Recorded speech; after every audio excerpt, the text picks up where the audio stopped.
기도하겠습니다. 사랑이 많으신 아버지 하나님 감사합니다. 오늘 우리에게 주신 하루가 너무 은혜롭습니다.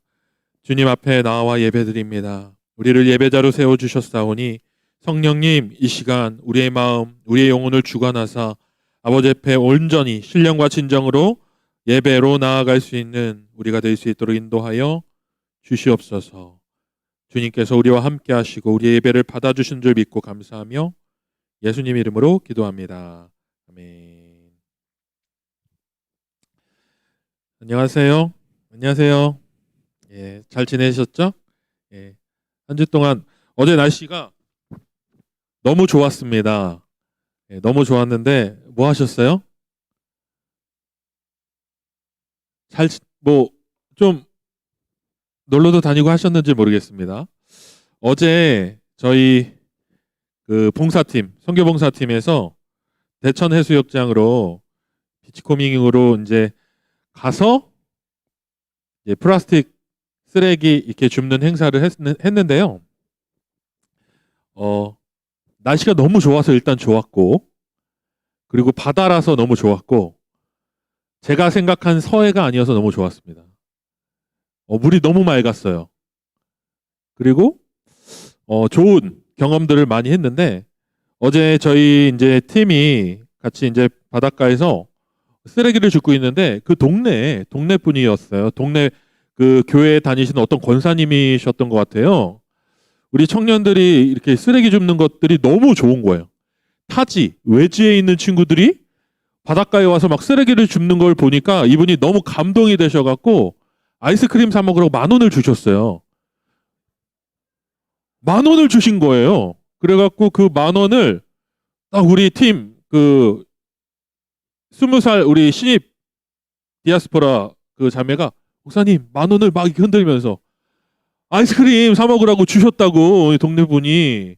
그리고 또 무슨 일이 있었냐면은 제가 어제 힙하게 입고 갔습니다. 아주. 예.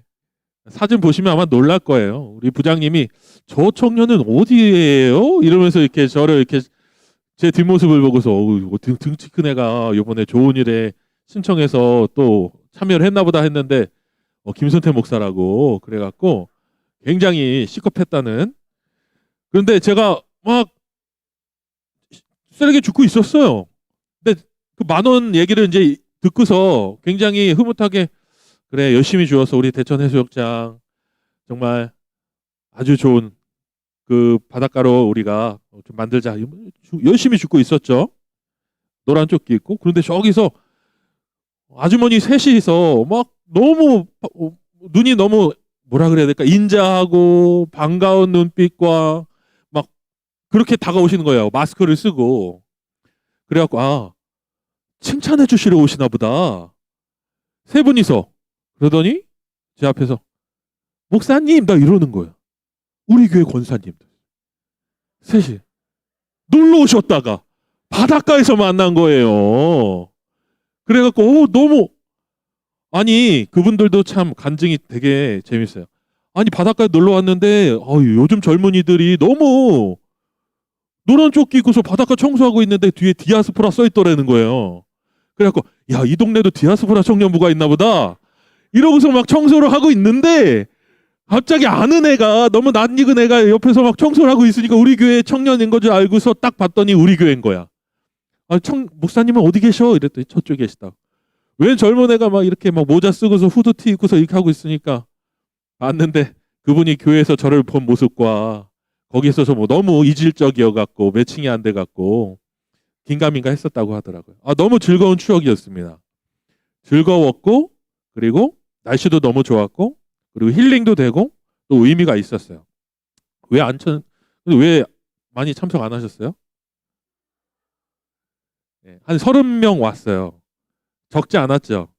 그렇지만 아마 더 많이 참석했으면은 더 재미있고 또 즐겁고 의미 있는 시간이었을 것 같은데 우리 디아스포라 청년들이 참여율이 굉장히 좋아요.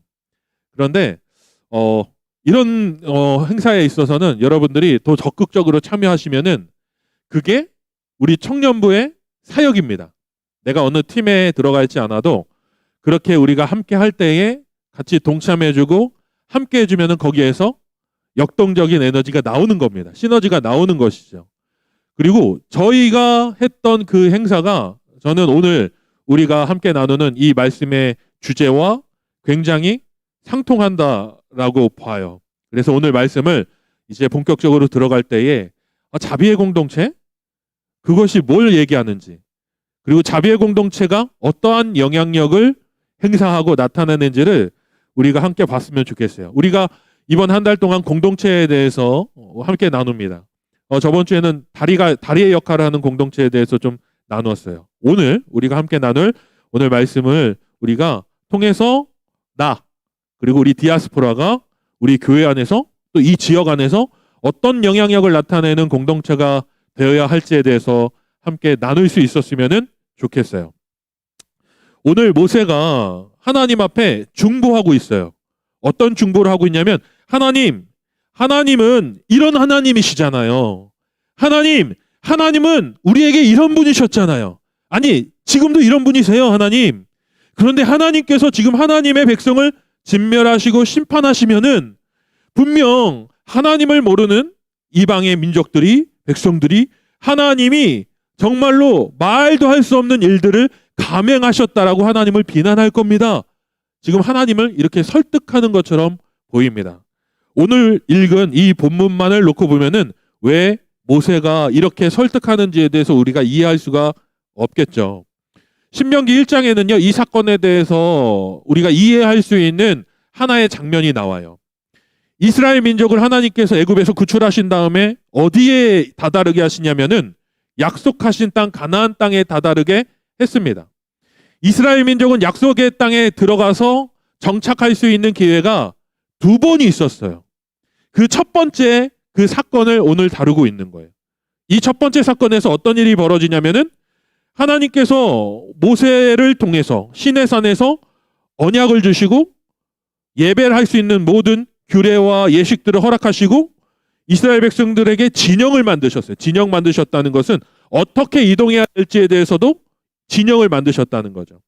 그래서 강한 지파를 가장 앞에 세우고 가장 연약한 지파들을 중간중간에 세우심으로 이 진영이 바로 약속의 땅까지 진행할 수 있는 어떤 진영을 허락하시고, 그리고 그 가운데서 하나님 앞에 예배드릴 수 있도록 레위인들을 구별하시고, 또 하나님 앞에 예배드릴 수 있는 예배의 형식과 규례들을 주시고, 그리고 부정한 것과 정한 것을 아직 모르는 이스라엘 백성에게 하나님께서 부정하다고 여기시는 것, 하나님께서 정하다고 여기시는 것, 그리고 하나님께서 이 부정한 것들 어떻게 다루시고 처리하시는지를 예배와 규례를 통해서 가르치셨어요.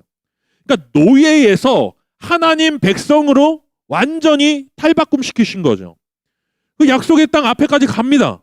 근데 약속의 땅 앞에까지 갔을 때에 이스라엘 백성들이 거기에서 하나님이 가라고 하시는 그 지시를 따라서 약속의 땅으로 나아가야 하는데, 이들이 하나님께 물어보지 않고 무엇을 하냐면은 대표들을 정해갖고 이 약속의 땅을 정탐하게 해요.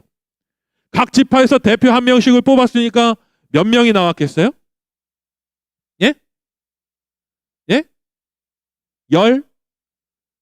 10명? 12명. 12지파니까 12명의 정탐을 뽑았습니다. 그리고 보냈어요. 그리고 여러분들이 너무 잘 아시는, 잘 아시지 못하는 분들도 있겠지만 잘 아시는 내용처럼 이 12명이 가나안 땅을 정탐합니다. 이 정탐하고 돌아와서 어떤 내용을 보고를 하냐면은 회중들 사이에서예요. 회중들 사이에서 10명이 이렇게 얘기해요. 우리는 들어가면은 완전히 멸망당한다. 우리는 그들과 전쟁을 하면은 승산이 없다. 그들은 거인이고 우리는 메뚜기 같은 존재라서 그들과 싸우면 우리는 이 약속의 땅을 결코 점령할 수도, 약속의 땅을 취할 수도 없고 우린 다 여기에서 멸절할 것이다. 이렇게 보고를 합니다. 이 보고를 할 때에 이스라엘 민족의 대표들뿐만 아니라 이 이야기를 들은 회중들이 막 요동치기 시작해요. 아니, 이게 무슨 일이냐. 우리를 여기까지 이끌었으면은 우리를 살 수 있도록 해야 되는데, 우리를 이끈 하나님, 여호와 하나님이 우리를 바로 이 광야에서 다 굶어 죽고 다 완전히 몰살당하게 만들었구나. 여기에서 막 원망이 터져 나오기 시작해요. 이 민족들이 막 그 앞에서 막 원망이 터져 나올 때에 모세, 아론 당황하죠. 모세와 아론 지도자들은 당황합니다. 근데 이 광경을 누가 지켜보고 있었을까요? 누가 지켜보고 있었을까요? 하나님께서 이 모든 상황들을 다 지켜보고 계셨겠죠. 어디부터 지켜보고 계셨을까요? 다 보고 계셨겠죠. 그들이 하나님 앞에 물어보지도 않고 대표자를 뽑아서 정탐을 보낼 계획을 하는 것, 그리고 그 정탐들이 그 약속의 땅을 다 둘러보는 것, 그리고 그들이 와서 그 상황을 보고하는 것까지 하나님은 다 지켜보고 계시겠죠. 그 중에서 단 2명이 완전히 반대되는 내용을 합니다. 담대해라. 이 땅은 하나님이 우리에게 주신 것이다. 취하면 된다 라고 얘기했던 2 사람이 누구예요? 여호수아와 갈렙이. 공과 공부에 다 배웠죠?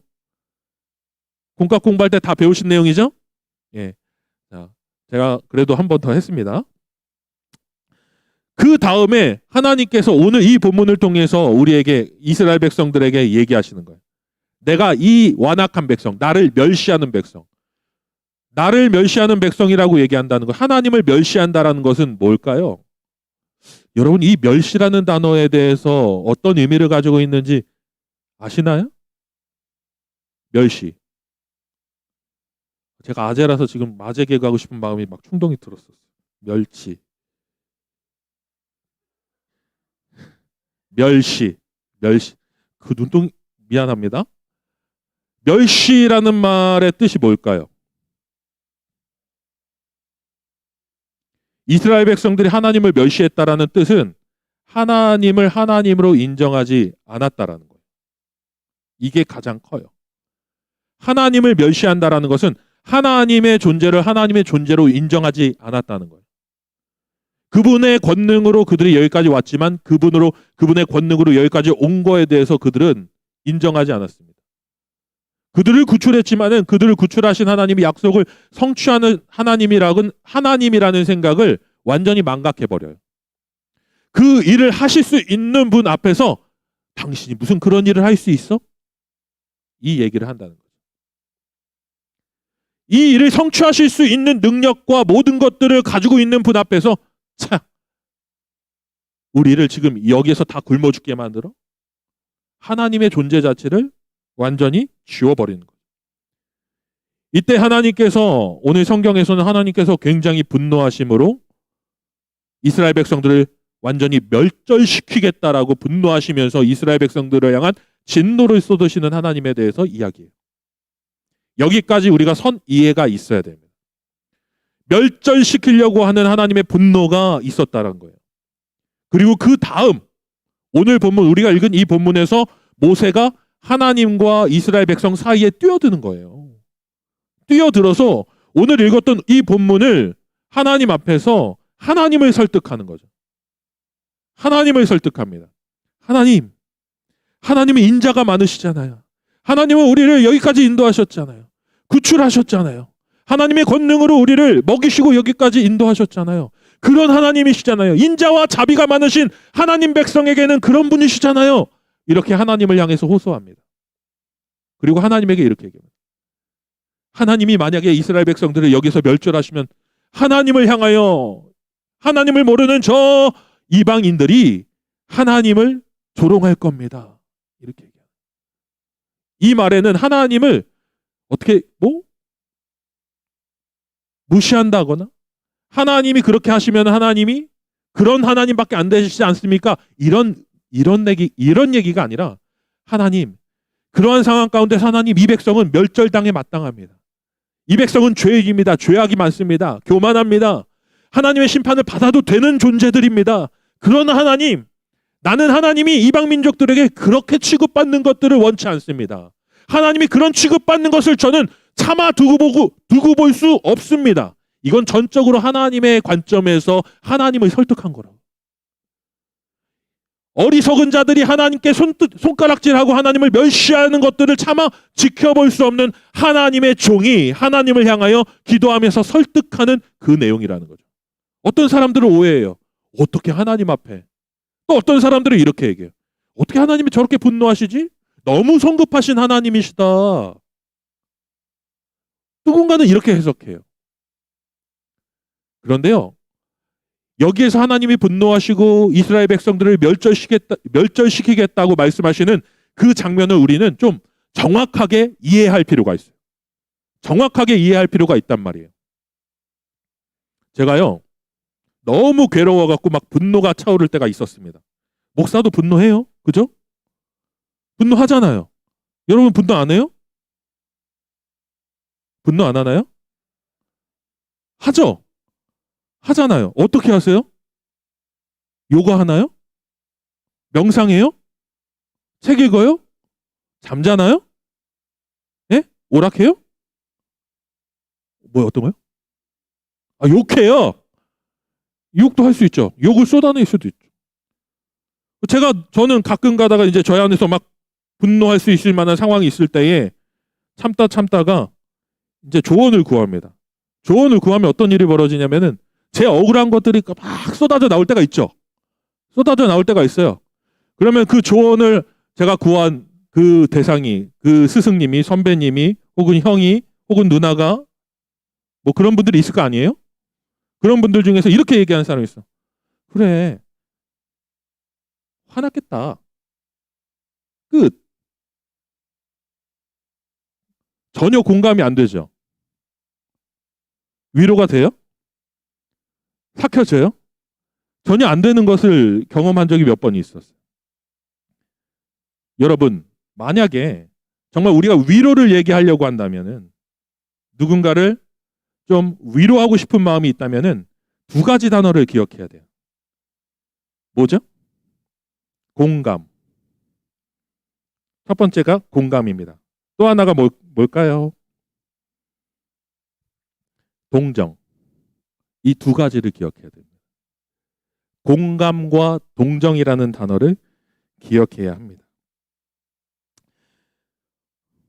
이 공감과 동정이라는 단어의 뜻에 대해서 잠깐 좀 설명을 드릴게요. 공감, 동정. 이거 영어 단어라서 제가 발음이 안 좋아갖고요. 찾아보세요. 공감이라는 것은 상대방이 느끼는 감정들에 대해서 내가 공유한다라는 거예요. 공유한다라는 거죠. 바로 안 할게요. 어원적으로 이 공감이라는 그리스어에서 나온 거예요. 감정적인 것들을 내가 공유한다라는 거죠. 고통, 괴로움, 외로움, 혹은 소외감 이런 것들을 공유한다라는 거예요. 동정, 이것은 어떤 뜻일까요? 컴패션이라, 단어를 불렀네요. 컴패션, 동정이라는 뜻입니다. 이 동정이라는 것들도요, 감정, 고통 이런 것도 함께 나눈다라는 뜻이에요. 우리가 누군가를 위로하고 누군가를 정말로 함께 그 고통 가운데 함께하기를 원할 때 공감과 동정이라는 이 두 단어가 필요하다는 거죠. 근데 이 공감과 동정이라는 두 단어를 다 요구하고 있는 공동체가 있습니다. 이 두 단어를 요구하는 공동체가 있어요. 이 두 단어를 요구하는 공동체가 필요로 하는 이 요즘 유행하는 단어 있는데 연대. 연대라는 단어 아세요? 연대하다. 연대하다라는 단어. 이 연대하다라는 단어의 뜻은요. 이 공감과 동정이라는 단어가 함께 접목되어 있는 뜻이라는 거예요. 연대. 고통받고 있는 사람들이 함께 서로를 위로하고 공감하고 동정하면서 함께 걸어간다라는 뜻이죠. 함께 진영을 이룬다라는 뜻이에요. 이 연대한다는 뜻이죠. 무슨 연대, 무슨 연대, 무슨 연대 있죠? 학교 말고요. 우리가 오늘 자비의 공동체를 얘기할 때에 우리는 이 두 가지의 단어를 하나님께서 요구하신다라는 것들을 기억해야 돼요. 아까 다시 말씀으로 들어가서 하나님께서 막 분노하셨다 그랬어요. 분노하셔서 하나님께서 그들에게 진노를 쏟으시는 하나님으로 묘사해요. 근데 한번 물어볼게요. 하나님이 분노하시지 않는다면은 여러분 그 하나님이 우리가 가지고 있는 이 분노의 감정들을 공감, 이해, 동정, 연대 하시는 하나님일까요? 하나님도요, 질투하시는 하나님이라고 성경에서 얘기하는데 하나님이 질투하시는 하나님이 아니라면은 하나님을 향한 우리의 사랑, 그리고 하나님이 나를 향하는 그 사랑이 정말 나를 향한 그 열정의 사랑이라는 것들을 우리가 확인할 수 있을까요? 하나님이 질투하지 않으셔. 그게 괜찮아. 너 부처님도 믿어. 괜찮다. 그래, 너 요가도 해야. 그래, 너가 좋아하는 신들 찾아다니면서 가끔 가다가 나에게 그냥 예배 드려. 하나님이 질투하시지 않으시는 거예요. 그렇다면은 그 하나님이 나를 향해서 그 온 열정을 쏟아서 나를 신실한 손으로 이끄시는 하나님이라는 그 사실이 우리에게 받아들여질까요? 여러분 이해가 되시나요? 반대로요. 하나님이 그렇게 나를 향해서 어떤 때는 실망하시고 어떤 때는 낙심도 하시고 어떤 때는 너무 서운한 것들을 표현하시는 하나님이시기 때문에 우리가 하나님을 향하여 진정성 있게 어떤 때는 하나님의 눈치도 보고 하나님이 이걸 싫어하시겠다라는 마음을 갖고 우리의 삶을 우리의 양심을 다시 한번 점검할 수 있는 것 아니겠습니까? 하나님이 나의 어떠한 행동에도 어떠한 삶에도 요지부동하지 않으시고 감정의 흔들림이 없으시고 어떠한 느낌도 갖지 않으시는 전능자로만 계신다면은 여러분 우리는 하나님을 향해서 어떤 눈치도 볼 필요 없지 않습니까? 그냥 심판 내리시면 심판 내리시는 대로 용서해 주시면 용서해 주시는 대로 하나님과 우리의 관계가 그러한 관계라면은 우리와 하나님의 관계가 밀접한 관계가 될 수 있을까요? 아니요. 하나님이 나의 감정을 공감하시고 동정하시고 이해하시고 함께 느끼시기 때문에 우리는 하나님과 더 친밀한 관계 가운데 나아갈 수 있다라는 것이죠. 오늘 하나님은 자신을 배신한 이스라엘 백성들을 향해서 자신을 완전히 멸시하고 없는 존재로 인식하고 자신 앞에서 하나님의 권능을 완전히 부정하는 이스라엘 백성 앞에서 분노하시고 서운하셨습니다. 이게 우리 하나님이세요. 우리 하나님을 온전한 하나님으로 우리가 인정하지 못하는 것, 그게 하나님에게는 너무 서운한 일이라는 거죠. 너무 하나님에게는 질투를 일으키는 일이라는 거죠. 그런 하나님이 우리 하나님이시라는 거예요. 근데 그 하나님, 그 분노와 좌절과 낙심과 서운함 가운데에 사로잡혀 있는 그 하나님 앞에 뛰어든 사람이 있어. 그게 모세예요. 근데 모세가 어떻게 뛰어들었어요? 주님 차라리 저를 죽여주세요 하고 뛰어든 것이 아니라 먼저 하나님을 공감했다는 거죠. 하나님을 공감했다라는 겁니다. 이 공감 안에는 하나님과 모세의 연대가 있어요. 이게 중요해요. 하나님과 모세는요 지금 연대하고 있다고요. 이 어리석고 완악하고 하나님을 모르고 죄악된 이스라엘 백성을 하나님의 약속의 성취를 이루기 위해서 모세는 하나님과 연대했다라는 겁니다. 하나님을 공감하고 하나님의 마음을 이해하고 하나님의 뜻을 구하고 하나님과 대화하면서 하나님과 그 모든 것들을 친밀하게 나눴다는 거죠. 이게 바로 하나님께서 하나님 백성, 하나님이 원하시는 공동체와 이루고 싶어 하시는 연대라는 거예요. 근데 하나님은 우리에게 무엇을 요구하실까요? 오늘 말씀의 제목이 자비의 공동체라고 얘기합니다. 자비의 공동체. 자비라는 것은요, 사랑을 적극적으로 베푼다는 거예요. 상대가 아주 연약한 가운데 있든지 어떠한 상황에 처하더라도 그에게 우리의 사랑을 적극적으로 베풀고 쏟아낸다라는 거예요. 하나님은 우리가 그 하나님, 자비로우신 하나님, 인애롭고 자비가 풍성하신 그 하나님처럼 우리 공동체가 그 자비의 공동체가 되어서 하나님과 연대하기를 원하신다라는 겁니다. 그렇다면 우리는 어떠한 모습으로 나아가야 할까? 우리의 모습은 어떠해야 할까?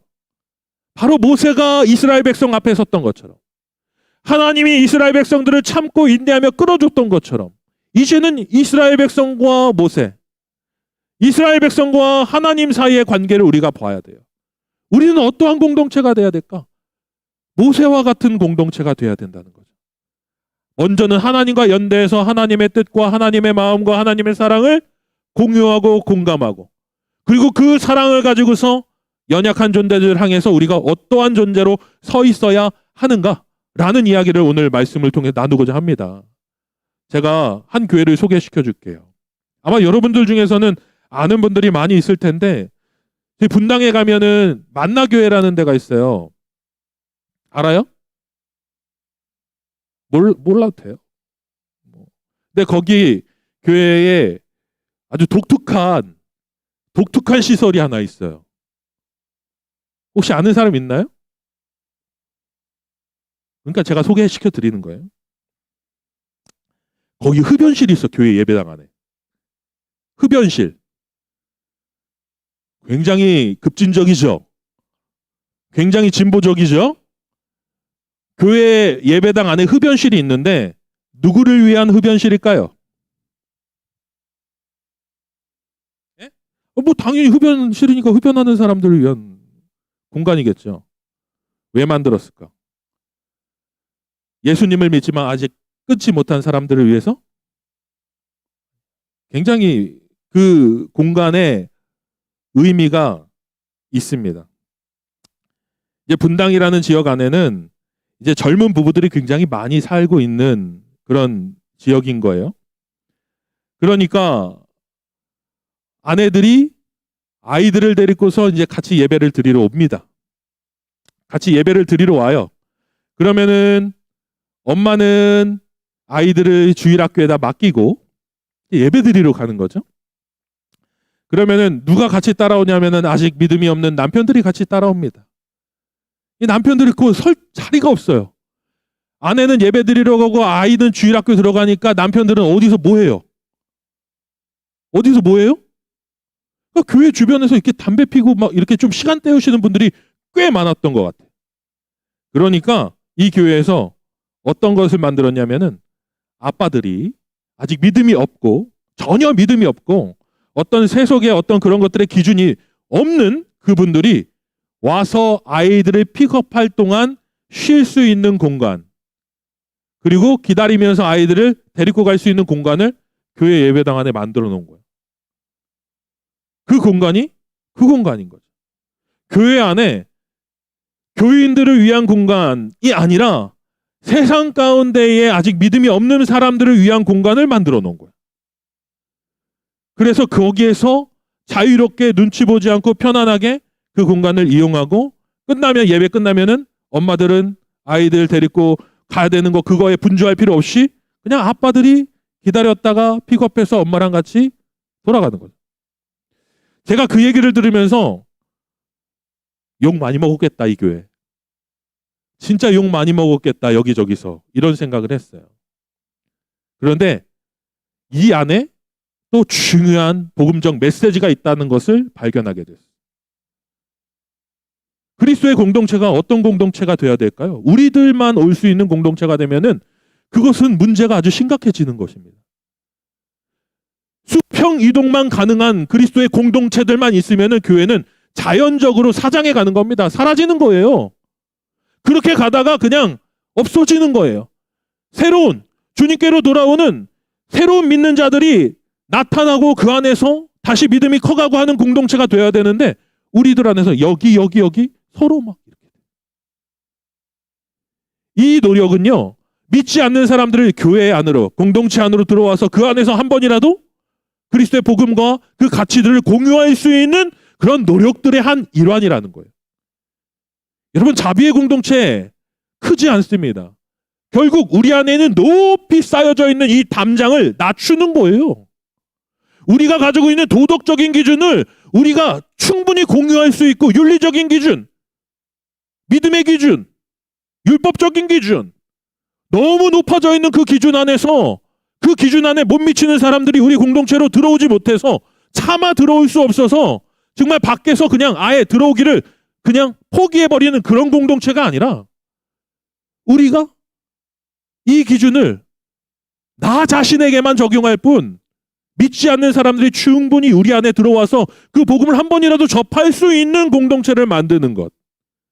품고 용납하고 들어올 수 있는 길을 마련하는 것. 이게 자비의 공동체죠. 이게 자비의 공동체죠.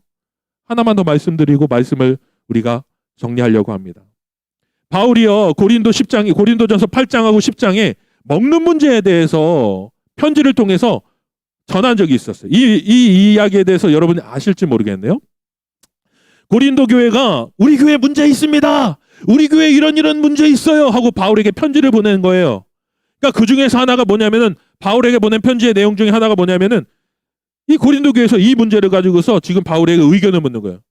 아니 성도들 중에서 우상에게 바친 제물을 전혀 양심의 가책을 느끼지 않고서 그냥 막 먹더라는 거예요. 이 문제에 대해서 이거 어떻게 해결해야 될지 모르겠다는 거야. 근데 고린도 교회 어떤 교회예요? 이방인들이 모인 교회잖아요. 이방인들, 유대인들이 있고 이방인들도 있는 교회들인 거예요. 이 사람들 그냥 시장에서 우상에게 제물 바친, 우상에게 바쳐진 고기들, 시장에 유통됐다고요. 고린도 지역에서 우상에게 바쳐진 그 소고기와 그 가축의 고기들이 그냥 시장에 유통이 된 거예요. 그러니까 그 지역에 사는 고린도인들이 당연히 시장에서 고기 사다가 먹을 거 아닙니까? 그거 사다가 대접할 거 아니에요. 그거 사다가 뭐 교회 일꾼들이라든가 목회자들이 왔을 때 그거 가지고 요리해서 대접했을 거 아니에요. 스승들이나 선생들 왔을 때 유대인들이. 그럼 유대인들이 그거 먹고서 이게 너무 맛있는데 뭐 어디에서 난 고기, 저기 우상한테 그 바쳐줬던 거 싸게 나와서 요리해서 드린 거예요. 막 기겁하는 거죠. 기겁하는 거죠. 이게 안 잡히는 거예요. 그거 가지고서 우상에게 바친 재물 먹는 거 아니야. 율법적으로 아주 부정한 거예요. 라고 얘기를 해도 이 사람이 이 유대인 말고는 이방인들이 이해가 안 되는 거예요. 이게 왜 이상해요? 그냥 고기인데? 먹으면 되는 건데? 먹으면 그냥 다 배출되는 건데? 뭐가 이상해? 유대인들에게는 그 상징적인 의미조차도 받아들일 수 없는 아주 부정한 거잖아요. 이거에 대해서 바울한테 편지를 보낸 거예요. 얘네들 어떻게 교육해야 될지 모르겠다. 바울이 고린도전서 8장하고 10장에 이 우상에게 바쳐진 재물을 먹는 거에 대해서 이렇게 얘기합니다. 그거 먹는 거 아무렇지도 않아. 상관없어. 그거 먹는다고 덜 사는 것도 하고 덜 못 사는 것도 아니고 더 잘 사는 것도 아니야. 아니야. 의미 없어. 얘기하는 거예요. 바울의 관점이 뭔지 아십니까?